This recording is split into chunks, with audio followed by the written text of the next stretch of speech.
Bonsoir à tous, bienvenue dans ce webinaire consacré à la loi de finances 2026. Donc cette loi de finances qui a enfin été adoptée après moult péripéties. Elle a non seulement été adoptée, mais elle a été aussi publiée le 20 février dernier.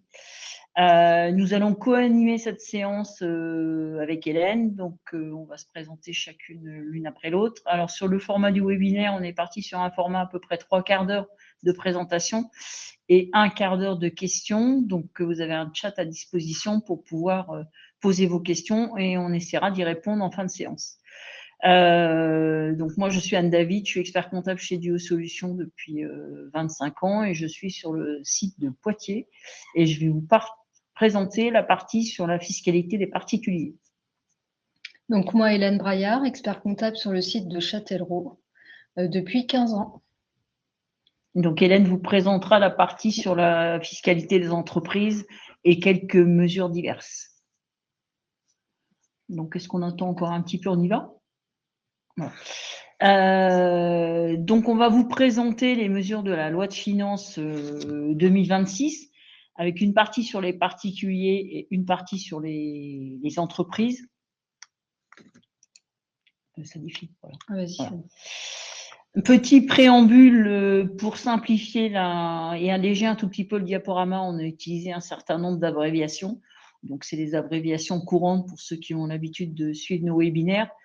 Les plus récurrentes vont être l'impôt sur le revenu, donc qui s'appellera impôt sur IR, réduction d'impôt RI, crédit d'impôt CI, LDF ou LF, donc c'est la loi de finances. On parlera aussi de déclaration générale des revenus, donc c'est l'imprimé 2042, et de l'imprimé sur les revenus fonciers qui est imprimé 2044. En matière de fiscalité professionnelle, on va utiliser l'abréviation IS qui correspond à l'impôt sur les sociétés. Alors, dans cette loi de finances qui a tardé à venir comme l'année dernière, il n'y a pas de grande révolution en matière de fiscalité. Il y a eu beaucoup de péripéties, notamment entre le projet initial et le projet définitivement adopté. Ce qu'on peut noter, c'est que la loi de finances s'inscrit dans un cadre de déficit budgétaire, donc on a un certain nombre de mesures qui sont reconduites, et notamment les mesures sur les hauts revenus. Donc on a essayé de protéger les revenus faibles ou plutôt moyens. Des mesures qui sont aussi en matière de fiscalité des entreprises reconduites pour les grandes entreprises.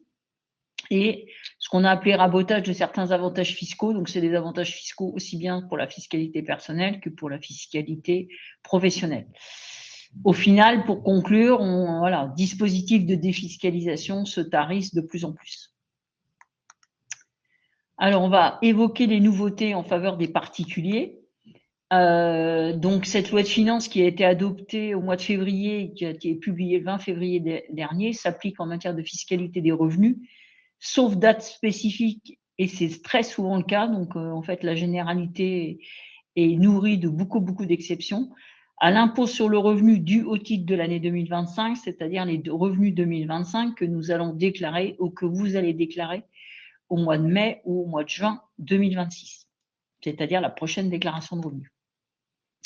Alors, on va parler de la revalorisation du barème, du prélèvement à la source très rapidement, de l'exonération des pourboires, des réductions d'impôts pour les dons, des crédits d'impôt service à la personne, de la réduction sur frais de scolarité, des crédits d'impôt sur les systèmes de charge pour les véhicules électriques, du nouveau statut du bailleur privé, des dispositions en matière de déficit sur les revenus fonciers pour les dépenses d'isolation pour les passoires thermiques et des revenus mobiliers.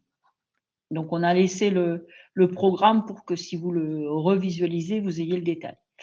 Alors, en matière de barème d'impôt sur le revenu, il y a eu beaucoup de propositions. La première proposition partait d'un gel du barème, c'est-à-dire qui correspondait à une augmentation effective de l'impôt, puisque si on gèle le barème et que les salaires augmentent légèrement, on a une conséquence directe, on a une augmentation de l'impôt.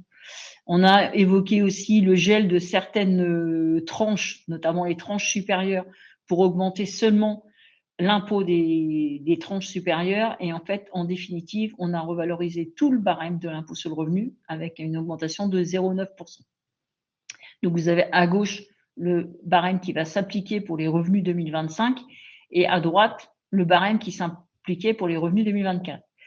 À ce barème d'impôt sur le revenu s'ajoute une contribution qui avait été créée en 2012, la contribution exceptionnelle sur les hauts revenus, qui s'élève à 3 ou 4% et qui concerne tous les contribuables qui ont un revenu fiscal de référence, donc le RFR, supérieur à 250 000 pour un célibataire ou 500 000 pour un couple qui est soumis à une imposition commune. Sont liés à l'indexation du barème de 0,90 un certain nombre de seuils, de plafonds, de limites qui sont réévalués chaque année. Donc, on a les pensions alimentaires qui sont versées à des enfants majeurs. Donc, la limite de déduction qui était de 6 794 pour l'imposition des revenus 2024 a été portée à 6 855 pour l'imposition des revenus 2025. Je rappelle que pour les pensions alimentaires, il n'y a pas de limite chiffrée pour les pensions versées à des ascendants. En ce qui concerne le plafonnement du quotient familial, c'est-à-dire l'économie maximale accordée à un foyer fiscal par demi-part supplémentaire, elle est pour l'année 2025 portée à 1 807 €. Autre chose qui bouge, les déductions forfaitaires de 10% pour frais professionnels. Donc la limite a été augmentée, elle est portée à 14 555 au maximum et le minimum est de 509 €. Autre nouveauté, qui est en fait une nouveauté de l'année dernière, la contribution différentielle sur les hauts revenus. Donc cette contribution avait été créée l'an dernier, à ne pas confondre avec la CEHR, donc la contribution exceptionnelle sur les hauts revenus dont je viens de vous parler, qui elle existe depuis 2012. Elle vise, comme la CEHR, les contribuables dont le revenu est supérieur à 250 000 € quand les gens sont seuls ou 500 000 € quand on est soumis à imposition commune. Mais la définition du revenu de référence, c'est-à-dire pour vérifier si on est au-dessus ou au-dessous des seuils des 250 ou 500 000, est différente pour la CEHR et la CDHR. Cette contribution différentielle sur les revenus devait initialement s'appliquer au seul revenu 2025. Son principe, c'est une taxation minimum égale à 20% du revenu fiscal, c'est-à-dire qu'on considère qu'un contribuable doit payer au minimum un impôt égal à 20% de son revenu fiscal quand il dépasse les seuils des 250 ou des 500. La contribution, c'est une contribution différentielle, donc elle est égale à une différence entre 20% du revenu et la somme de l'impôt sur le revenu, c'est-à-dire l'impôt brut avant toute réduction au crédit, majoré de la contribution exceptionnelle sur les hauts revenus. Le paiement se fait en 2 fois, un acompte de 95% en décembre, donc qui représente une partie importante de la contribution, et un solde avec la liquidation de l'impôt sur le revenu. Donc pour l'instant, comme ça s'est appliqué pour la première fois au revenu 2025, on a pour l'instant l'expérience de l'acompte de 95% qu'on a payé en décembre, et on va solder la première CDHR avec la liquidation de l'impôt sur le revenu au mois de mai prochain.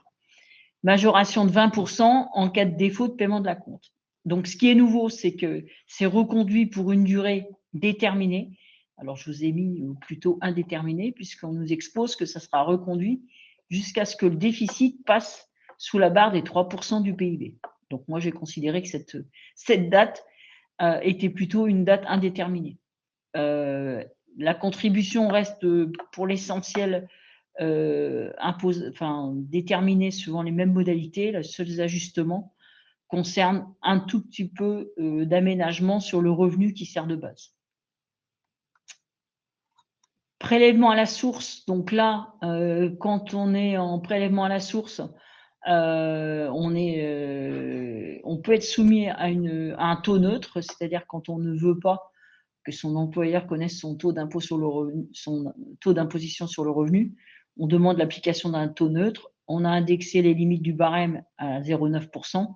On tient compte d'une actualisation sur l'application du taux. Prélèvement à la source en cas d'imposition commune. Donc, je vous rappelle le nouvel aménagement. Avant, c'était le taux commun qui s'appliquait par défaut et par option, on pouvait opter pour des taux individualisés.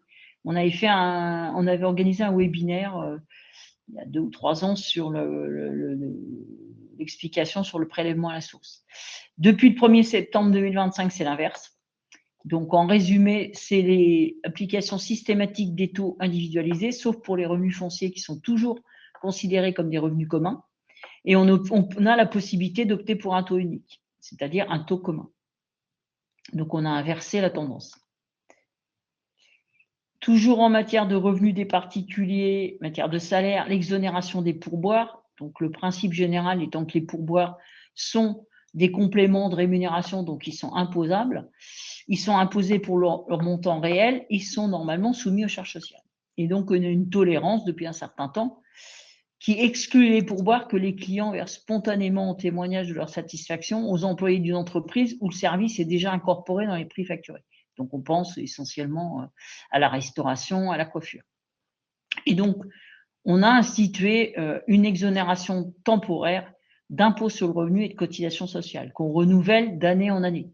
Et donc, cette année, dans la loi de finances, on exonère et on reconduit cette exonération pour les années 2025, 2026 et 2027. Là, actuellement, on reconduisait tous les ans. Sont exonérés donc tous les pourboires qui sont versés à des salariés en contact avec la clientèle, qu'ils soient versés directement par l'intermédiaire de l'employeur et quel que soit le mode de versement, versement par carte bancaire compris. Et cette exonération ne s'applique que si la rémunération des bénéficiaires au titre des mois civils concernés n'excède pas 1,6 SMIC, qui est un seuil avant pourboire. Donc, je vous ai mis une petite alerte sur le fait que ces pourboires doivent être mentionnés sur l'imprimé 2042, car ils sont pris en compte dans le revenu fiscal de référence. Ce revenu fiscal de référence sert de référence pour un certain nombre d'exonérations ou d'aides.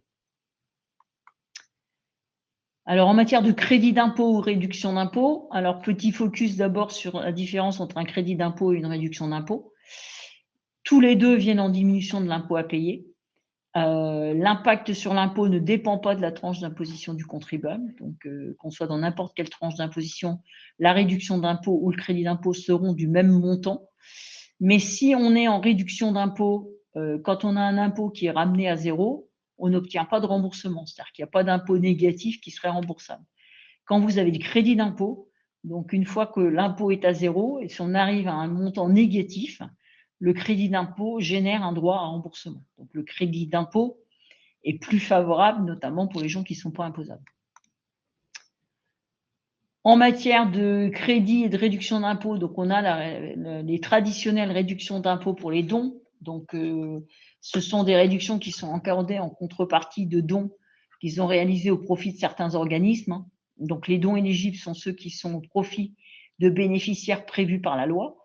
Le don peut prendre différentes formes, dont des abandons de remboursement de frais dans les associations. Ça peut être aussi des dons en nature ou des dons en somme monétaire. La réduction d'impôt général est de 66% du montant du don, pris dans la limite de 20% du revenu imposable. C'est-à-dire que si vous faites un don de 100 €, vous allez avoir une réduction de 66 et le 100 ne doit pas dépasser 20% de votre revenu imposable. Donc ça, c'est la réduction générale. Les réductions sont démultipliées, c'est-à-dire qu'il y a de plus en plus de lignes sur la déclaration de revenus. L'année dernière, donc pour les revenus 2024, il y avait 5 types de dons, donc 5 lignes différentes. Donc là, je vous ai les listés, avec à chaque fois le plafond et le taux de réduction. L'année dernière, on a vu des nouveautés, donc les dons versés pour la sauvegarde du patrimoine religieux et les dons pour le cyclone de Mayotte. Alors, je vous ai mis une petite alerte en disant attention, tous les ans, il y a des nouvelles lignes. Prudence cette année, et comme l'année dernière, on a probablement des numéros de lignes qui vont être réutilisés, mais avec un contenu différent. Et prudence également sur les plafonds. Donc, on a un tout petit peu de nouveautés sur les dons qui vont s'appliquer pour certaines dès les revenus 2025, notamment le plafond de réduction pour les dons Coluche et les dons aux associations qui luttent contre les violences domestiques. Donc, on a un plafond commun, et dons Coluche étant les dons aux organismes d'aide aux personnes en difficulté qui fournissent des repas, des soins ou du logement.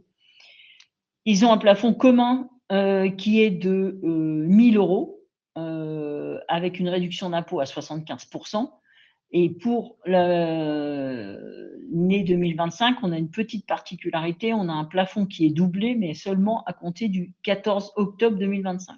Donc pour la première partie, il y a une erreur de frappe, c'est du 1er janvier 2025 au 14 octobre 2025. Pour la première partie de l'année, on a un plafond de 1 000 €. Pour la deuxième partie de l'année, un plafond de 2 000 €. Autre nouveauté qui, elle, va s'appliquer sur les revenus 2026, une réduction d'impôt pour les contribuables qui vont verser de l'argent pour la restauration du château de Chambord. Ça va concerner les versements qui seront faits entre le 1er janvier 2026 et le 31 décembre 2026. Donc, en l'état actuel des choses, ça va s'appliquer une année. On a un plafond spécifique de 75% dans la limite d'un plafond. On a une réduction spécifique de 75% dans la limite d'un plafond de 1 000 € et qui serait distincte du plafond des dons Coluche. Autre nouveauté qui est dans la loi de finances de cette année et qui va s'appliquer, alors là, sur les revenus 2029, mais comme c'est des investissements, on s'y prend longtemps à l'avance, on a une réduction d'impôt pour réhabilitation du fort des Têtes à Briançon. Donc, le fort des Têtes à Briançon, pourquoi? C'est le fort qui va accueillir les Jeux Olympiques en 2030. Et donc, on a une nouvelle disposition qui permet de bénéficier d'une réduction d'impôt sur les investissements entre le 1er janvier 2029 et le 31 décembre 2032, qui seront faits par des particuliers dans les logements qui seront affectés après les Jeux Olympiques à de l'habitation à titre principal. Cette habitation pouvait être soit une occupation par le propriétaire lui-même ou une location sur 15 ans. Et la réduction d'impôt va prendre la forme d'un pourcentage du prix de revient du local, donc 30% du prix de revient du local dans la double limite d'un plafond par mètre carré et de 400 000 € par contribuable. Autre disposition qui bouge, le crédit d'impôt service à la personne. Donc, c'est quelque chose qui existe depuis longtemps. Il a été question de le réaménager profondément et finalement, ça a un tout petit peu accouché d'une souris. Donc, on a toujours droit à une réduction de 50% des dépenses engagées annuellement dans la limite générale de 12 000 € plus 1 500 € par enfant à charge, avec un plafond maximum de 15 000 €, avec un plafond spécifique de 15 000 € si on est en première année d'emploi. Et on a un autre plafond spécifique de 20 000 € pour les contribuables invalides ou qui ont à charge une personne invalide. Donc ça, c'est les dispositions générales. Quelques points généraux de vigilance. Donc, les services doivent être réglés et rendus. Donc, je vous ai mis attention aux services facturés d'avance. Autre petit point de vigilance, les CESU préfinancés qui doivent être retraités quand il y en a. Et attention à bien renseigner les lignes pour les types d'activités. Donc, comme je vous l'ai exposé dans les webinaires précédents, on a des sous-plafonds en matière notamment de jardinage. Et depuis 2 ans, il faut renseigner sur la déclaration de revenus les activités qui sont concernées par le crédit d'impôt à la personne. La nouveauté, c'est un élargissement du crédit d'impôt à certaines prestations de portage de repas. Le principe général étant que pour que on ait droit au crédit d'impôt, il faut que les services soient rendus à domicile. Et là, va s'appliquer aux revenus 2026 une nouvelle disposition qui prévoit que par exception, les services de livraison de repas à domicile seront considérés comme des services rendus à domicile, même s'ils ne sont pas compris dans un ensemble de services effectués dans cette même résidence, s'ils sont rendus au profit de personnes âgées, handicapées ou ayant besoin d'une aide personnelle à domicile. Et en fait, c'est à partir du moment où ils favorisent le maintien à domicile. Donc, application à compter de la publication de la loi, donc à partir du 20 février 2026. On attend de voir comment ça va se passer, si on va être obligé de couper l'année en deux. Autre disposition de la loi de finances, la réduction pour frais de scolarité. Donc, il était question de la faire passer à la trappe. Sa suppression était prévue. Finalement, dans le texte définitif, on maintient la réduction. Donc, continue pour l'année 2025. On peut toujours bénéficier de la réduction pour les collégiens, lycéens et étudiants pour 61, 153 ou 183 €. Alors, à contrario, dispositif qui passe à la trappe complètement, c'est le crédit d'impôt pour les systèmes de charge de voitures électriques. Donc, c'était normalement applicable aux dépenses que faisaient les contribuables pour équiper leur logement, habitation principale ou secondaire, pour équiper leur logement en système de charge pour des voitures électriques. Ça s'appliquait aux dépenses engagées entre le 1er janvier et le 31 décembre, avec un crédit d'impôt qui est égal à 75% des dépenses, avec un plafond de crédit, et non pas un plafond de dépenses, mais un plafond de crédit, égal à 300 €. L'année dernière, pour les dépenses engagées depuis le 1er janvier 2024, ça avait été porté de 300 à 500 €. On avait recentré sur les seules bornes de recharge électrique pilotable et le crédit n'a pas été prolongé. Donc, sauf changement de programme, toutes les dépenses qui sont engagées depuis le 1er janvier 2026 ne sont plus éligibles au crédit d'impôt. Alors là, une nouveauté complète, c'est le nouveau statut fiscal du bailleur privé. Alors, je vous ai mis plusieurs noms, même dispositif. Suivant les documentations, vous allez voir qu'on parle de nouveau statut fiscal du bailleur privé. C'est la même chose que le dispositif Jeanbrun et c'est la même chose que le dispositif qui s'appelle Relance Logement. Donc, ce nouveau dispositif vise les particuliers et les SCI à l'impôt sur le revenu, dont les revenus sont imposés en revenus fonciers. Donc, ça ne peut concerner que les SCI à l'IR, puisque les SCI à l'IS n'ont pas de revenus qui sont imposables en revenus fonciers. Ça concerne les gens qui investissent en pleine propriété avant la fin 2028 dans un logement neuf ou ancien à réhabiliter, qui est construit ou que le contribuable fait construire. Donc, on peut avoir du construit neuf, construit à réhabiliter ou du à construire dans un bâtiment d'habitation collectif, ce qui veut dire que tout ce qui est maison individuelle ou jumelée sont exclus du dispositif et qui est destiné à la location nue à titre de résidence principale. Donc, l'engagement de louer pendant 9 ans à prix social, donc ça ressemble à beaucoup de dispositifs qu'on a connus par le passé. Hein. Et quand je mets à prix social, ça veut dire qu'il y a un plafond de loyer. Donc, grosso modo, je loue à loyer modéré à des gens qui ont des revenus modérés. Donc, on a des plafonds de loyer et des plafonds de ressources du locataire. L'avantage fiscal est consenti sous la forme d'un amortissement qui peut aller jusqu'à 80% du prix d'achat du bien. Et l'amortissement maximum annuel est plafonné à 8 000 € par an et par foyer fiscal. Donc ça, c'est tout nouveau. Toujours en matière de revenus fonciers, les déficits fonciers. Donc, petit rappel, quand on a des déficits fonciers, on peut les imputer sur le revenu global dans une limite annuelle qui s'élève à 10 700 €. La limite a été exceptionnellement doublée, c'est-à-dire elle est passée à 21 400 quand le déficit est lié à des dépenses qui permettent d'améliorer la performance énergétique. Donc, on a voulu encourager les gens à isoler leur logement et à améliorer leur classement énergétique en leur permettant de déduire les déficits fonciers liés aux dépenses qu'ils allaient engager. Donc, ça devait s'appliquer aux dépenses qui étaient payées jusqu'au 31 décembre 2025. Et donc, la nouveauté de la loi de finances, c'est que le dispositif est prolongé de 2 ans, soit jusqu'au 31/12/2027. Donc, si vous continuez à engager des dépenses d'isolation qui vous permettent d'améliorer votre classement énergétique et que vous faites des dépenses en 26 et 27, vous pourrez continuer à les imputer à hauteur de 21 000.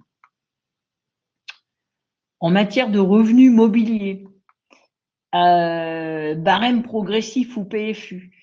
Vous savez, quand vous avez des revenus mobiliers ou des plus-values, vous pouvez soit opter pour le barème de l'impôt sur le revenu, soit rester au PFU, puisque c'est le PFU normalement, le PFU étant la flat tax, hein, qui était à 30%, on pouvait opter pour le barème, avec une option qui est globale, donc j'opte pour les revenus mobiliers et les plus-values si j'ai les deux, qui est express et qui est exercée chaque année lors du dépôt de la 2042 et qui est irrévocable. C'est-à-dire que je peux changer d'option tous les ans, mais une fois que j'ai pris une option pour une année, il est impossible d'y renoncer. Donc, je ne peux pas y renoncer ni dans le cadre du délai de réclamation, c'est-à-dire dans le délai où je pourrais déposer une déclaration rectificative, ni en cas de contrôle. La loi de finances a supprimé le caractère irrévocable de l'option, donc ça, c'est plutôt une bonne nouvelle. On va donc pouvoir renoncer a posteriori à l'option si c'est plus favorable, c'est-à-dire déposer une déclaration rectificative en changeant d'option. Contribution sociale, donc ça, c'est la CSG. Hein. Vous savez que les revenus de placement et du patrimoine sont soumis aux prélèvements sociaux, mais pas que, hein, puisqu'il y a aussi les revenus fonciers qui sont soumis aux prélèvements sociaux. Jusqu'au 31 décembre 2025, donc les prélèvements sociaux s'élevaient à 17,20 sur les revenus du placement et du patrimoine, soit 0,50 de CRDS, 9,20 de CSG, dont 6,80 de CSG déductible, ce qui veut dire que je peux en récupérer une partie derrière, et un prélèvement de solidarité de 7,50. Donc un total de 17,20.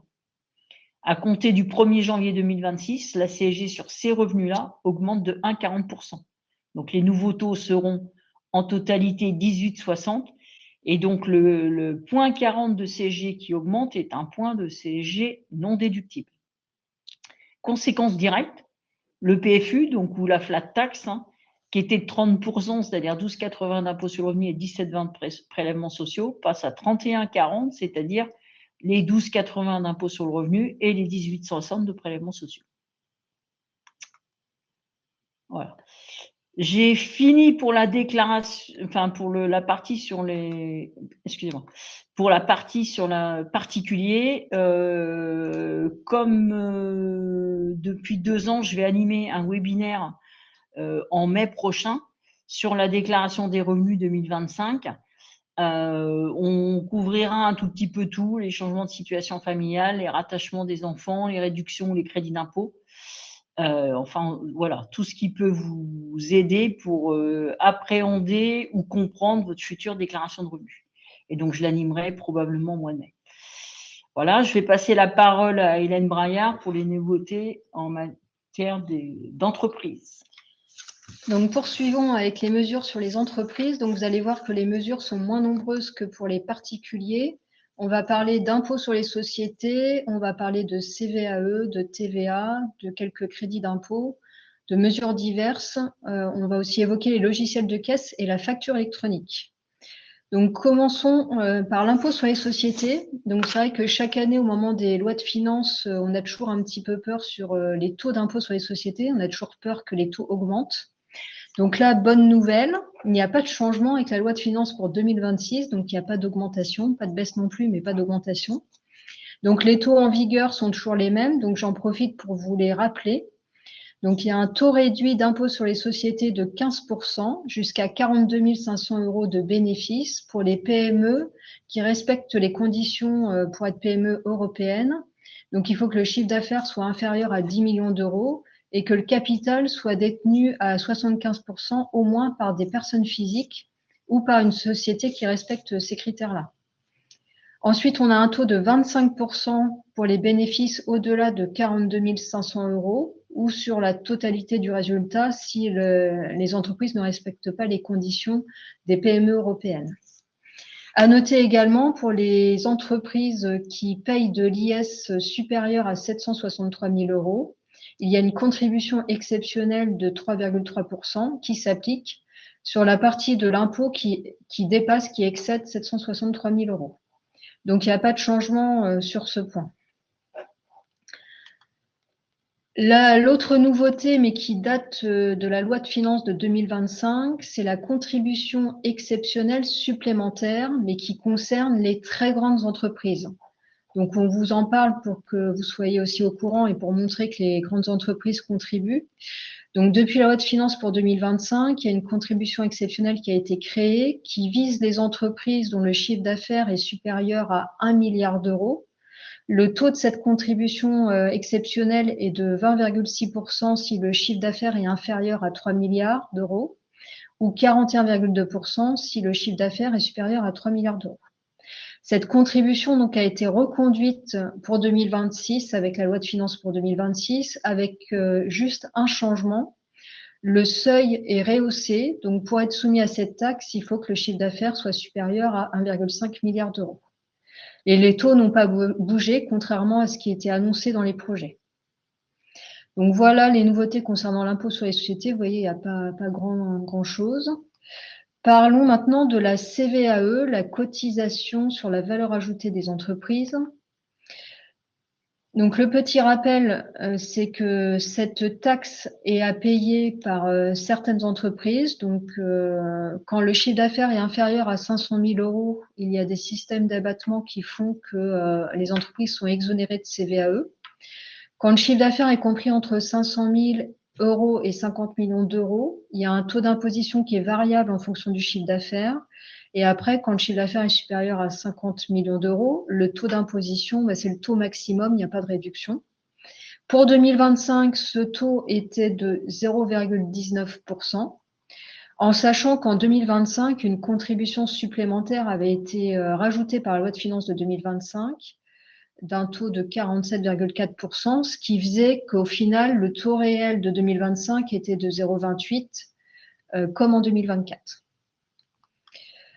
Donc, il y a eu pas mal de rebondissements sur la CVAE. Je vous refais pas tout l'historique. Donc là, la loi de finances qui est passée, donc qui correspond pas au projet qu'on avait vu, prévoit une suppression définitive de la CVAE en 2030, avec une baisse progressive des taux. Donc pour 2026-2027, il est prévu un taux à 0,28 et après, vous voyez, en 2028, on baisse un peu et 2029, encore un peu pour ensuite supprimer en 2030.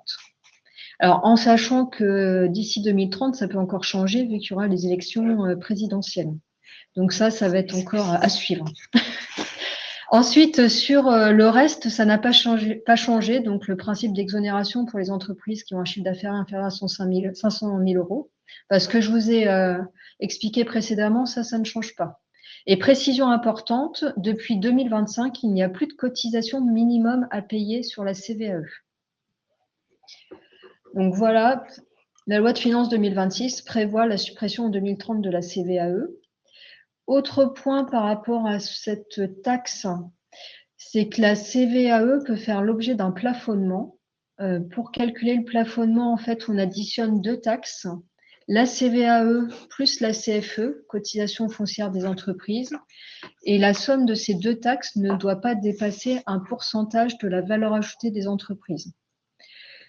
Donc pour 2026-2027, ce taux de plafonnement est à 1,531%. Donc si on prend la valeur ajoutée de l'entreprise multipliée par ce taux, le montant qu'on obtient, c'est le montant maximum d'impôt. Donc si la CVAE et la CFE additionnées dépassent ce montant, on peut demander un plafonnement et un remboursement de la différence. Donc, si vous êtes client chez nous, ce calcul, on le fait au moment des bilans et on s'occupe de faire la déclaration pour demander le remboursement si vous êtes concerné. Donc, les taux de plafonnement ont été revus pour être cohérents avec la baisse de la CVAE. Ensuite, parlons de la TVA. Alors, sur la TVA, le sujet d'actualité, c'est la franchise en base de TVA. Qu'est-ce que c'est la franchise de TVA? C'est le seuil en dessous duquel une entreprise n'est pas redevable de la TVA. Ce seuil, pour 2026, donc, que vous voyez à l'écran, dépend des activités. On n'a pas changé le fonctionnement. Donc, pour les activités de vente, le seuil est à 85 000 euros. Pour les prestations de services, à 37 500 euros. Et pour les avocats, où c'est une activité réglementée, on est à 50 000 euros.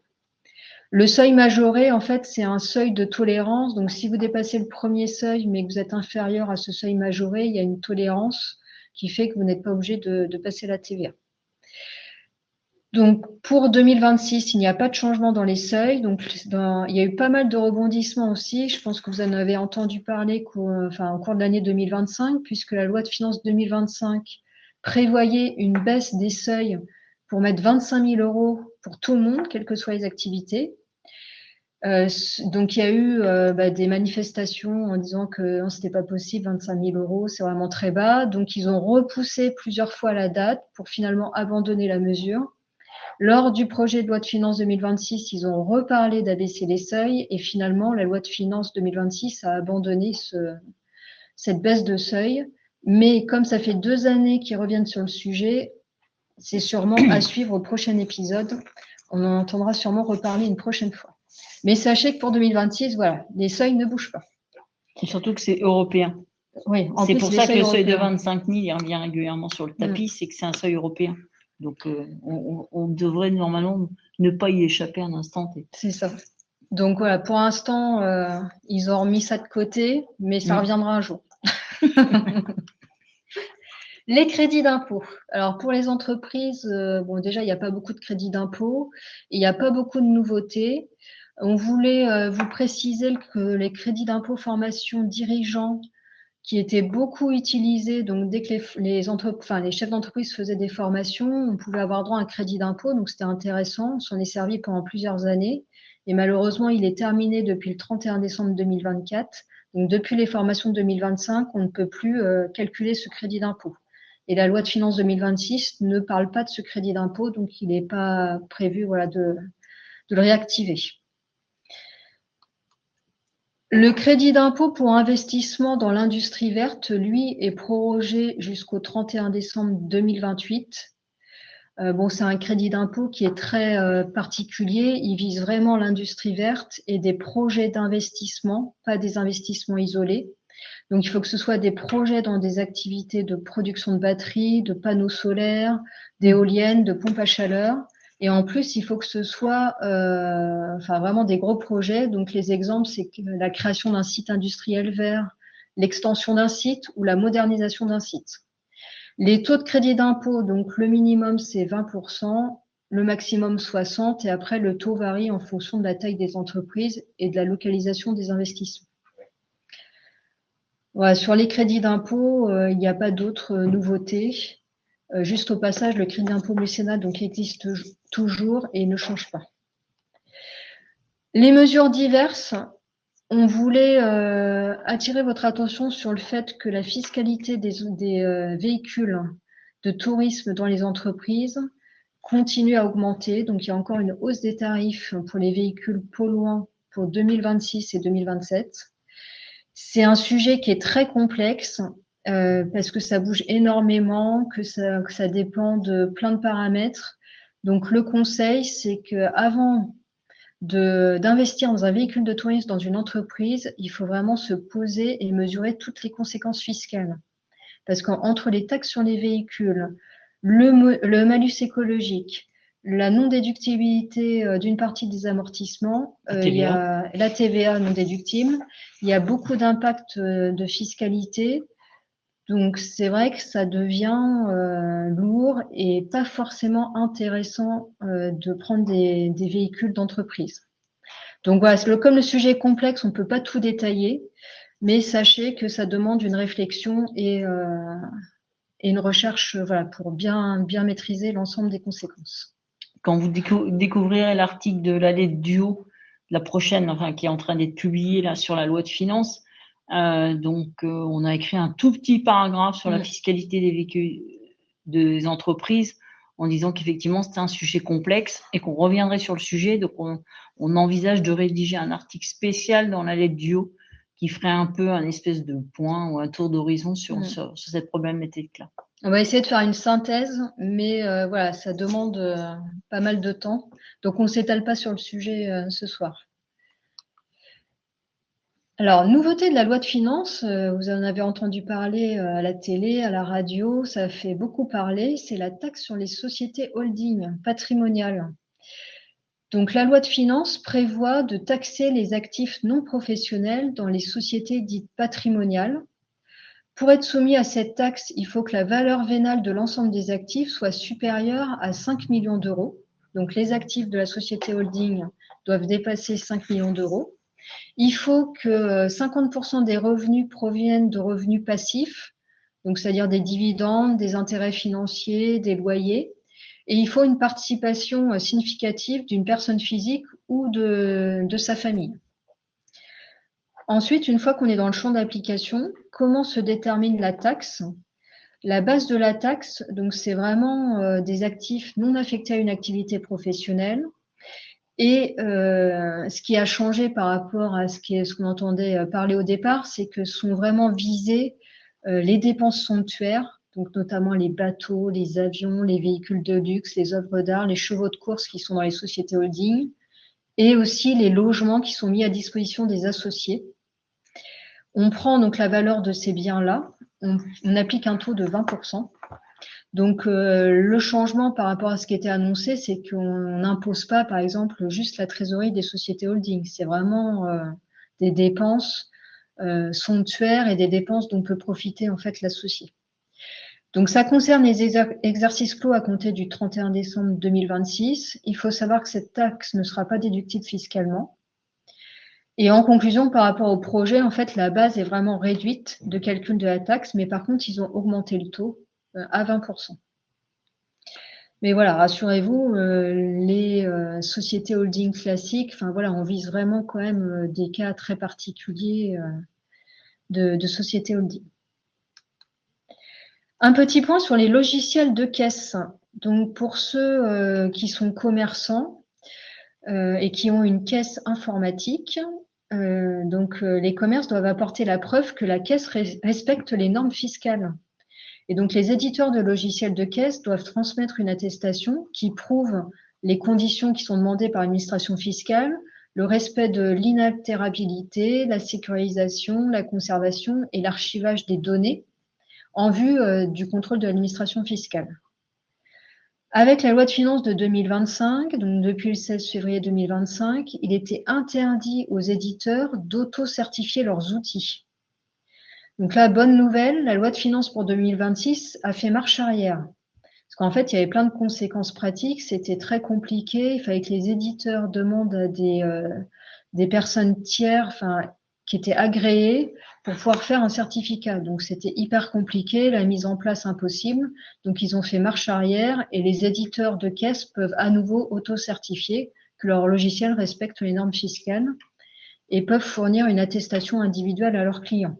Ce qui paraît normal, ils fournissent un logiciel et il faut quand même qu'ils s'engagent à dire que ça respecte les normes fiscales.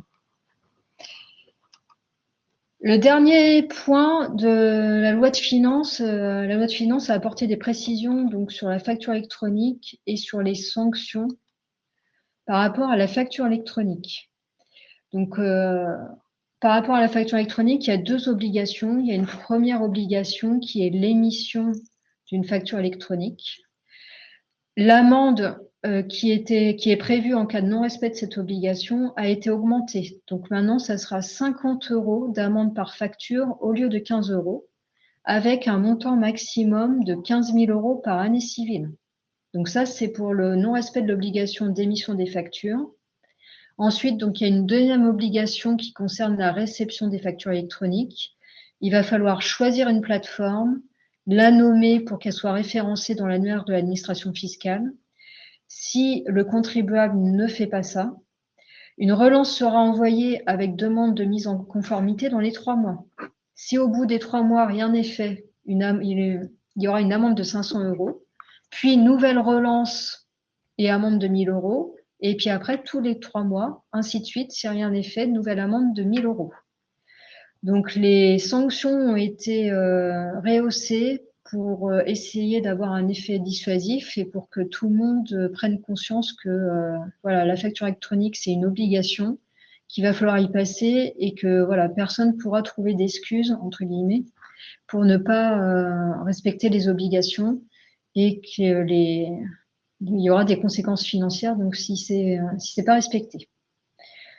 Par rapport à ce sujet de la facture électronique, donc nous travaillons depuis quelque temps sur ce sujet-là. Si vous voulez de plus amples informations, vous pouvez aller voir notre site internet. Nous avons créé une page dédiée sur la facture électronique. Vous pouvez aller voir la chaîne YouTube de Duo Solutions où vous retrouverez nos webinaires.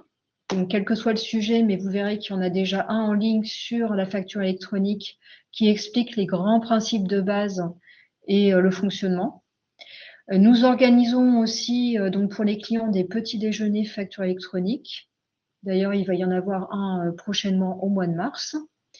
Et la semaine prochaine, vous pouvez vous inscrire à notre prochain webinaire qui parle de la facture électronique et qui permet de détailler un peu plus le fonctionnement et on va dire les cas pratiques. Donc, il a lieu le jeudi 5 mars et il sera animé par Franck Fortin et Pascal Rousseau. Donc, n'hésitez pas à vous inscrire. Nous arrivons donc au bout de la présentation. Nous allons pouvoir regarder maintenant si vous avez des questions. Donc, je regarde les questions.